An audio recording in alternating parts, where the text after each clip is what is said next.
Hello welcome back to my channel. അപ്പോൾ ഇന്ന് ഞാനിവിടെ ഉണ്ടാക്കാൻ വന്നൊരു വെറൈറ്റി ആയിട്ടുള്ള ചിക്കൻ കറിയാണ് കേട്ടോ. അപ്പോൾ നമ്മൾ എപ്പോഴും ഉണ്ടാക്കുന്ന ചിക്കൻ കറീനേക്കാളും കുറച്ചും കൂടി വ്യത്യസ്തമായിട്ട് മല്ലിയില പുതിന ഇലയൊക്കെ അരച്ചിട്ട് അതുപോലെ തന്നെ തേങ്ങാപ്പാലൊക്കെ ഒഴിച്ചിട്ട് വെക്കുന്ന ഒരു കറിയാണ് ഇത്. പൊറോട്ട, ചപ്പാത്തി, ഇതുപോലെ തന്നെ ഗീ റൈസ്, ഇടിയപ്പം, ഇതിൻ്റെ കൂടുതൽ അടിപൊളിയായിട്ടുള്ള കറിയാണ് കേട്ടോ. അപ്പോൾ ഇത് എങ്ങനെയാണ് ഉണ്ടാക്കുന്നത് നോക്കാം. ഇവിടെ ഞാനൊരു മിക്സിയുടെ ജാറിലോട്ട് ഏകദേശം ഒരു കപ്പോളം പുതിന ഇട്ട് കൊടുക്കുന്നുണ്ട്. പിന്നെ വേണ്ടത് സെയിം അളവിൽ മല്ലിയില, അതും കൂടി ഇട്ട് കൊടുക്കാം കേട്ടോ. പിന്നെ വേണ്ടത് പച്ചമുളക്. അപ്പോൾ നമുക്കത് എരിവിനനുസരിച്ചിട്ട് ചേർത്ത് കൊടുക്കാം. ഞാൻ അവിടെ കുറച്ച് മുളക് പൊടി ഇട്ട് കൊടുക്കുന്നുണ്ട്, അതുകൊണ്ട് ഒരു 4-5 പച്ചമുളക് ഇടുന്നുള്ളൂ. കുറച്ച് എരിവുള്ള പച്ചമുളകായതുകൊണ്ട് ഈ ഒരു അളവിലെടുത്തതാണ് കേട്ടോ. ഇത് ഇനിയും നല്ല രീതിക്കൊന്ന് അരച്ചെടുത്തിട്ട് വരാം. അപ്പോൾ നമുക്കിത് അരിഞ്ഞ് കിട്ടിയിട്ടില്ല, ഇച്ചിരി വെള്ളം ഒഴിച്ചിട്ട് അരച്ചെടുക്കാം കേട്ടോ. അപ്പോൾ ഇത് ഈ ഒരു കൺസിസ്റ്റൻസിയിൽ കിട്ടിയിട്ടുണ്ട്. അപ്പോൾ എപ്പോഴും ഫ്രഷായിട്ട് അരച്ച് ചേർക്കുന്നതായിരിക്കും നല്ലത്. നേരത്തെ അരച്ച് വെക്കുമ്പോൾ കളർ ചേഞ്ചസ് ആവുന്നുണ്ട് കേട്ടോ.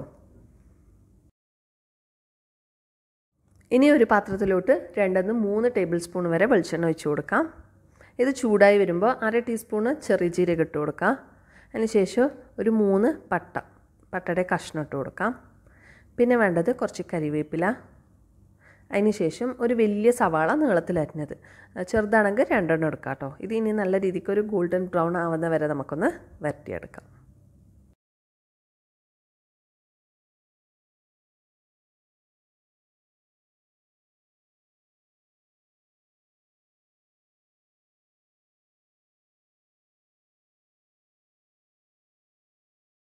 അപ്പോൾ ഇവിടെ ഉള്ളി ഒരു ഗോൾഡൻ കളർ ആവാൻ തുടങ്ങിയിട്ടുണ്ട്. ഇനി നമുക്കിതിലോട്ട് ഒരു വലിയ തക്കാളി നേർക്കൻ അരിഞ്ഞതൊന്ന് ഇട്ട് കൊടുക്കാം. നല്ല രീതിക്ക് മിക്സ് ചെയ്തിട്ട് അടച്ച് വെച്ചിട്ടൊന്ന് വേവിച്ചെടുക്കാം കേട്ടോ.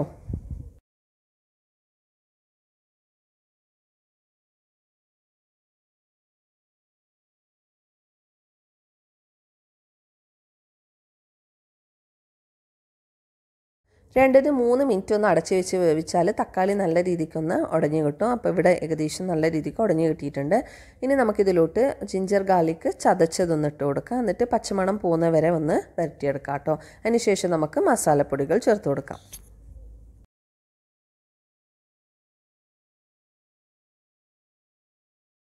ഇനി നമുക്ക് മസാലപ്പൊടികൾ ചേർത്ത് കൊടുക്കാം. ഇതിന് വേണ്ടത് 1/2 ടീസ്പൂണോളം മഞ്ഞൾപ്പൊടി ഇട്ട് കൊടുക്കാം. പിന്നെ വേണ്ടത് 1 ടീസ്പൂണോളം മുളക് പൊടി, ഒരു 2.5 ടീസ്പൂൺ മല്ലിപ്പൊടി. അപ്പോൾ ഞാൻ ഓൾറെഡി പറഞ്ഞിരുന്നു, നിങ്ങൾക്ക് മുളക് പൊടി വേണമെങ്കിൽ സ്കിപ്പ് ചെയ്തിട്ട് പച്ചമുളക് കുറച്ച് കൂടുതൽ ചേർക്കാം. അപ്പോൾ നമുക്ക് കുറച്ച് കറി ഗ്രീനിഷ് ആയിട്ട് കിട്ടും കേട്ടോ. അപ്പോൾ ഇതിനി പച്ചമണം പോകുന്ന വരെ ഒന്ന് വരട്ടിയെടുക്കുക. അതിനുശേഷം നമ്മൾ നേരത്തെ അരച്ച് വെച്ച ഗ്രീൻ കളർ പേസ്റ്റ് ചേർത്ത് കൊടുക്കാം.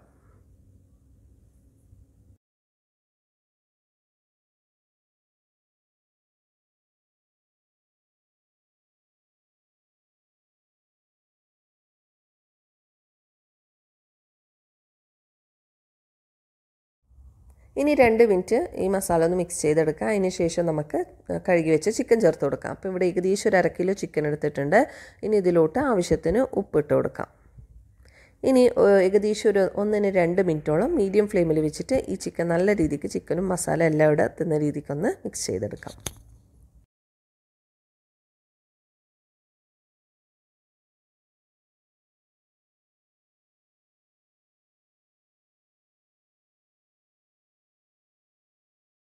അങ്ങനെ ചിക്കനും മസാലയൊക്കെ നല്ല രീതിക്ക് മിക്സായി കിട്ടിയിട്ടുണ്ട്. ഇനി ഇതിലോട്ട് നമുക്ക് വെള്ളം ചേർത്ത് കൊടുക്കാം. ഇവിടെ ഞാൻ ഏകദേശം 1/2 കപ്പോളം വെള്ളം ചേർക്കുന്നുണ്ട്. അപ്പോൾ നമുക്ക് ഗ്രേവിക്ക് അനുസരിച്ചിട്ട് വെള്ളം കൂട്ടുകയോ കുറക്കുകയൊക്കെ ചെയ്യാം കേട്ടോ. നമ്മൾ ഇനി ലാസ്റ്റായി തേങ്ങാപ്പാൽ ചേർക്കുന്നുണ്ട്, അതുകൊണ്ട് അതിനൊക്കെ അനുസരിച്ച് ചേർത്താൽ മതി. ഇനി നല്ല രീതിക്ക് മിക്സ് ചെയ്ത് അടച്ച് വെച്ച് ഏകദേശം ഒരു 15-20 മിനിറ്റോളം നമുക്ക് കുക്ക് ചെയ്തെടുക്കാം. അപ്പോൾ ഇടയ്ക്കൊന്ന് ഇളക്കി കൊടുക്കാൻ മറക്കരുത്.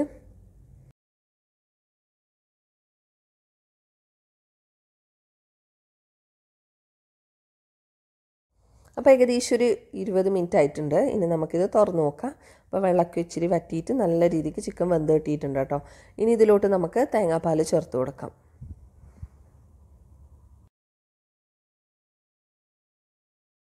ഇനി തേങ്ങാപ്പാൽ ചേർത്ത് കൊടുക്കുന്നുണ്ട്. പിന്നെ ശ്രദ്ധിക്കേണ്ട ഒരു കാര്യം എന്ന് വെച്ചാൽ തേങ്ങാപ്പാൽ ചേർത്തതിന് ശേഷം കറി നല്ല രീതിക്ക് തിളപ്പിക്കാൻ പാടില്ല. ഒരു തിള വരുമ്പോഴത്തേന് സ്റ്റവ് ഒന്ന് ഓഫ് ചെയ്യുക. അതിനുശേഷം 1 ടീസ്പൂണോളം ഗരം മസാല ഇട്ട് കൊടുത്തിട്ട് നല്ല രീതിക്കൊന്ന് മിക്സ് ചെയ്തെടുക്കുക. ഇത്രയേ ഉള്ളൂ കേട്ടോ. ഇനി ഫൈനലായിട്ട് നീളത്തിലരിഞ്ഞ പച്ചമുളക് ചേർത്ത് കൊടുക്കുക. അപ്പോൾ ഇവിടെ എൻ്റെ അടുത്ത് പച്ചമുളകിൻ്റെ കളറൊക്കെ മാറി റെഡ് ഓറഞ്ച് ഒക്കെ ആയിട്ടുണ്ടായിരുന്നു. അപ്പോൾ ഞാൻ വെച്ച് കളർഫുൾ ആയിക്കോട്ടേന്ന് ഈ പച്ചമുളകാട്ടോ ഇട്ട് കൊടുക്കുന്നത്. അപ്പോൾ നിങ്ങളുടെ അടുത്തിൽ ഏത് പച്ചമുളകായാലും ഇട്ട് കൊടുക്കുക. പിന്നെ വേണ്ടത് മല്ലിച്ചപ്പ്, അതും കൂടി ഇട്ട് കൊടുക്കുന്നുണ്ട്. പിന്നെ കരിവേപ്പില.